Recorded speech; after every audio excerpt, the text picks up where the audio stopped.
আসসালামু আলাইকুম। আপনাদের সবাইকে এডুকেশন ফর লাইফ চ্যানেল থেকে স্বাগতম। আজকে আমরা আলোচনা করব প্রাথমিক বৃত্তি পরীক্ষা 2025 এর সমাজ সাজেশন নিয়ে। আমাদের এই সাজেশনটি খুবই গুরুত্বপূর্ণ এবং এটি সম্পূর্ণ বোর্ড বই থেকে গুরুত্বপূর্ণ প্রশ্নাবলী বাছাই করে তৈরি করা হয়েছে। অবশ্যই এটি আপনাদের বৃত্তি পরীক্ষায় সহায়তা করবে। অবশ্যই আমাদের ভিডিওটি আপনারা বারবার দেখবেন এবং যে বিষয়গুলি আমরা এখানে আলোচনা করব সেই বিষয়গুলি অবশ্যই পড়বেন। তাহলে আপনারা বৃত্তি পরীক্ষায় ভালো একটি ফলাফল করতে পারবেন ইনশাআল্লাহ। চলুন শুরু করা যাক। আজকে সর্বপ্রথম বহু নির্বাচনী প্রশ্ন। আপনাদের পরীক্ষার সর্বপ্রথম বহু নির্বাচনী প্রশ্ন থাকবে। তো আমরা এখানে মোট 55 থেকে 50টি বহু নির্বাচনী প্রশ্ন পুরো বই থেকে গুরুত্বপূর্ণ প্রশ্নগুলো বাছাই করে নির্বাচন করেছি। অবশ্যই এই প্রশ্নগুলো আপনারা বারবার ভিডিওতে দেখবেন এবং পড়বেন। তো এক নম্বর প্রশ্ন, মৌর্য আমলে মহাস্থানগড় কি নামে পরিচিত ছিল? পুণ্ড্রনগর।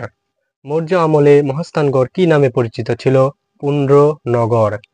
2 নম্বর প্রশ্ন, মহাস্থানগড় কোন নদীর তীরে অবস্থিত? করতোয়া। মহাস্থানগড় কোন নদীর তীরে অবস্থিত? করতোয়া। ওয়ারী ও বটেশ্বর কি? ওয়ারী ও বটেশ্বর কি? দুইটি গ্রাম। এই ওয়ারী এবং বটেশ্বর হচ্ছে দুইটি গ্রামের নাম। 4 নাম্বার। তো 4 নাম্বারে পাহাড়পুর উন্ন কি নামে পরিচিত? সোমপুর বিহার। পাহাড়পুর উন্ন কি নামে পরিচিত? সোমপুর বিহার। 5 নম্বর প্রশ্ন, পাহাড়পুর কে নির্মাণ করেন?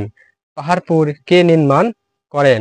ধর্মপাল। 6 নাম্বার। তো 6 নাম্বারে পাহাড়পুর বৌদ্ধ বিহারের চারপাশে কতটি ভিক্ষুক কক্ষ আছে? 177টি। পাহাড়পুর বৌদ্ধ বিহারের চারপাশে কতটি ভিক্ষুক কক্ষ আছে? 177টি। ময়নামতি কোথায় অবস্থিত? 7 নম্বরে ময়নামতি কোথায় অবস্থিত? কুমিল্লা শহরে। ময়নামতি কোথায় অবস্থিত? কুমিল্লা শহরে। 8 নাম্বার, বাংলা সুলতানদের রাজধানী ছিল কোনটি? 8 নম্বরে বাংলা সুলতানদের রাজধানী ছিল কোনটি? সোনারগাঁও। 9 নম্বরে সোনারগাঁয়ের পরিবর্তে ঢাকায় রাজধানী করা হয় কবে? 1610 সালে। সোনারগাঁয়ের পরিবর্তে ঢাকায় রাজধানী করা হয় কবে? 1610 সালে। 10 নম্বর, সোনারগাঁও এ লোকশিল্প জাদুঘর প্রতিষ্ঠিত করা হয় কবে? সোনারগাঁও এ লোকশিল্প জাদুঘর প্রতিষ্ঠা করা হয় কবে? 1975 সালে। 1975 সালে। 11 নম্বর, লালবাগ কেল্লায় কার মাজার রয়েছে? পরিবিবি। এই পরিবিবি, লালবাগ কেল্লায় পরিবিবির মাজার রয়েছে। ব্রিটিশ ইস্ট ইন্ডিয়া কোম্পানি কবে প্রতিষ্ঠিত হয়? 1600 সালে। ব্রিটিশ ইস্ট ইন্ডিয়া কোম্পানি কবে প্রতিষ্ঠিত হয়? 1600 সালে। 13 নাম্বার। তো 13 নম্বরে ইংরেজরা ভারতীয় উপমহাদেশে কত বছর শাসন করে? 200 বছর। 200 বছর। 14 নম্বরে সিরাজ উদ দৌলা কত বছর বয়সে নবাব হয়? 22 বছর। 15 নম্বরে পলাশীর যুদ্ধ কবে সংঘটিত হয়? 1757 সালে। এই পলাশীর যুদ্ধ সংঘটিত হয় 1757 সালে। 16 নম্বরে সিপাহী বিদ্রোহ হয় কত সালে? সিপাহী বিদ্রোহ হয় 1857 সালে। সিপাহী বিদ্রোহ হয় 1857 সালে। 17 নম্বরে ভারতবর্ষ কবে স্বাধীন হয়? ভারতবর্ষ স্বাধীন হয় 1947 সালে। ভারতবর্ষ স্বাধীন হয় 1947 সালে। 18 নম্বর প্রশ্নে, বাঁশের কেল্লা কে নির্মাণ করে? তিতুমির। বাঁশের কেল্লা নির্মাণ করেন তিতুমির। 19 নম্বর, বঙ্গভঙ্গ হয় কত সালে? 1905 সালে। বঙ্গভঙ্গ হয় 1905 সালে। 20 নম্বরে বঙ্গভঙ্গ রদ করা হয় কত সালে? 1911 সালে। বঙ্গভঙ্গ রদ করা হয় 1911 সালে। বঙ্গভঙ্গ হয় 5 সালে, বঙ্গভঙ্গ রদ করা হয় 1911 সালে। 21 নম্বর প্রশ্ন, ব্রিটিশ বিরোধী বড় আন্দোলন ছিল কোনটি? সিপাহী বিদ্রোহ। ব্রিটিশ বিরোধী সবচেয়ে বড় আন্দোলন ছিল সিপাহী বিদ্রোহ। এই প্রশ্নটি আপনাদের অপশন আকারে আসতে পারে, ব্রিটিশ বিরোধী সবচেয়ে বড় আন্দোলন কোনটি? দেওয়ার পরে আপনাদের 2টা থেকে 3টা অপশন দেওয়া থাকতে পারে, সিপাহী বিদ্রোহ, ফকির সন্ন্যাসী আন্দোলন, এরকম কয়েকটা আন্দোলনের নাম দেওয়া থাকলে উপরে সবগুলি হবে। তো এখানে আপনাদের প্রশ্ন, এটা বহু নির্বাচনী, শুধু উত্তর দেওয়া আছে। আপনাদের পরীক্ষায় 4টা করে অপশন দেওয়া থাকবে এবং সেই অপশন থেকে সঠিক উত্তর খুঁজে বের করে আপনাদের লিখতে হবে। 22 নম্বর প্রশ্ন। 22 নম্বর প্রশ্নে বাংলাদেশ কত সালে স্বাধীন হয়? 1971 সালে। 23 নম্বর, মুজিবনগর সরকার কবে গঠিত হয়? 1971 সালে।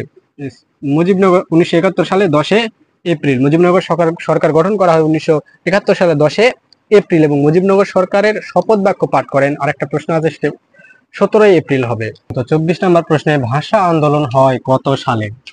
1952 সালে। 25 নম্বর প্রশ্ন, 6 দফা আন্দোলন হয় কত সালে? 1966 সালে।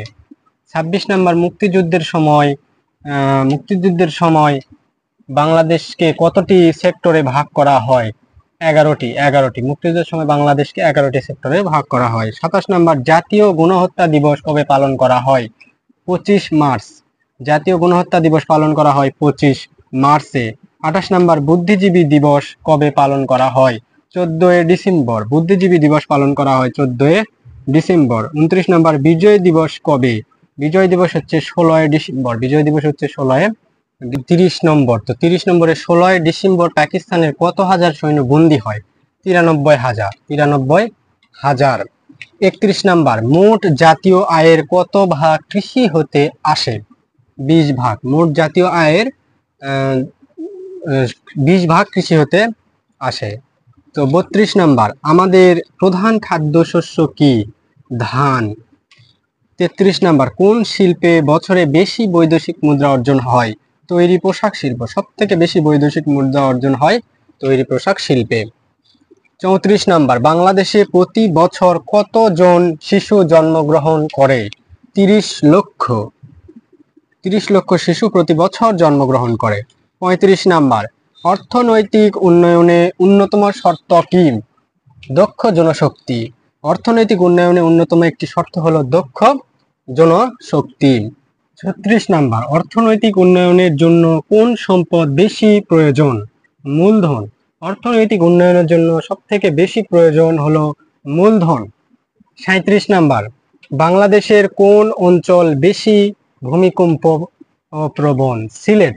বাংলাদেশের সবথেকে বেশি ভূমিকম্প প্রবণ অঞ্চল হচ্ছে সিলেট। 38 নাম্বার, অটিস্টিক শিশুরা কোন ক্ষেত্রে দক্ষ? তো অটিস্টিক শিশুরা গণিত ক্ষেত্রে সবথেকে বেশি দক্ষ।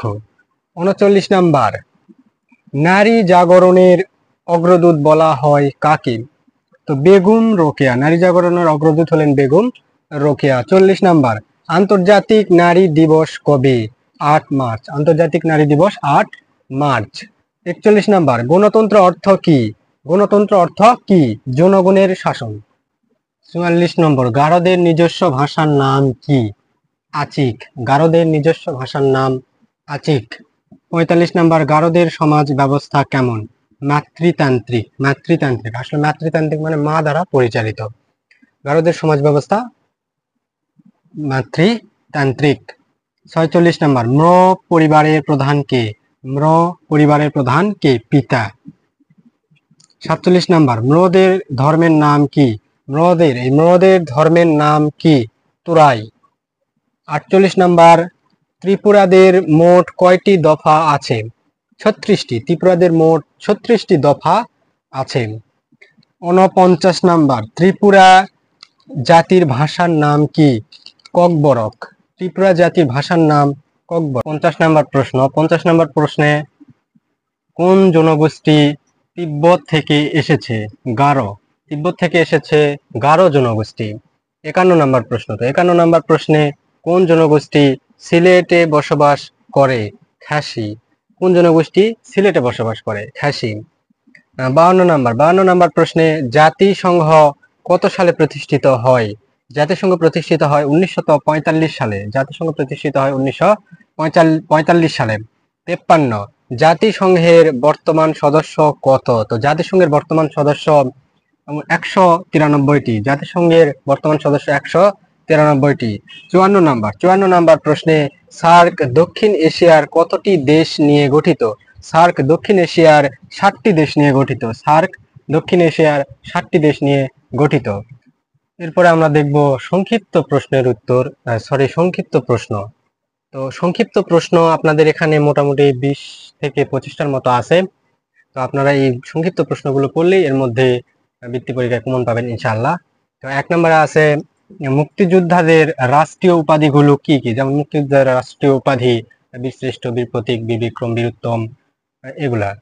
তো 2 নম্বরে আছে বাংলার নবজাগরণে কারা অবদান রেখেছেন? তো বাংলা নবজাগরণে কারা অবদান রেখেছেন? যেমন নওয়াব আব্দুল লতিফ, এরকম নাম আছে 4টা 5টা এরকম। 3 নম্বরে ব্রিটিশ শাসনের 2টি ভালো 2টি খারাপ দিক উল্লেখ করো। তো ব্রিটিশ শাসনের 2টি ভালো ও 2টি খারাপ দিক উল্লেখ করো। 4 নম্বর, তো 4 নম্বরে আছে বাংলার নবজাগরণের কারা অবদান রেখেছেন? বাংলা নবজাগরণে কারা অবদান রেখেছেন? 5 নম্বর, তো 5 নম্বরে আছে 2টি প্রাচীন নিদর্শনের নাম লিখো। 2টি প্রাচীন নিদর্শনের নাম লিখো। 6 নম্বরে আছে প্রাচীন নিদর্শনগুলো কারা আবিষ্কার করে? প্রাচীন নিদর্শনগুলো কারা আবিষ্কার করে? 7 নাম্বার, বাংলাদেশে 3টি বৃহৎ শিল্পের নাম লিখো। বাংলাদেশের 3টি বৃহৎ শিল্পের নাম লিখো। যেমন পোশাক শিল্প, চামড়া শিল্প, চিনি শিল্প, এগুলান। 8 নম্বরে বাংলাদেশের 3টি কুটির শিল্পের নাম লেখো। বাংলাদেশের 2টি কুটির শিল্পের নাম যেমন মৃৎশিল্প, কাঁসা শিল্প, এগুলান। 9 নম্বরে জনসংখ্যা সমস্যা 3টি সমাধান লিখো। জনসংখ্যা সমস্যার 3টি সমাধান লিখো। যেমন সচেতনতা সৃষ্টি, অধিক সন্তান গ্রহণ না করা ইত্যাদি। 10 নাম্বার, দুর্যোগের 2টি মানব সৃষ্ট কারণ লিখো। দুর্যোগের 2টি মানব সৃষ্ট কারণ লিখতে হবে।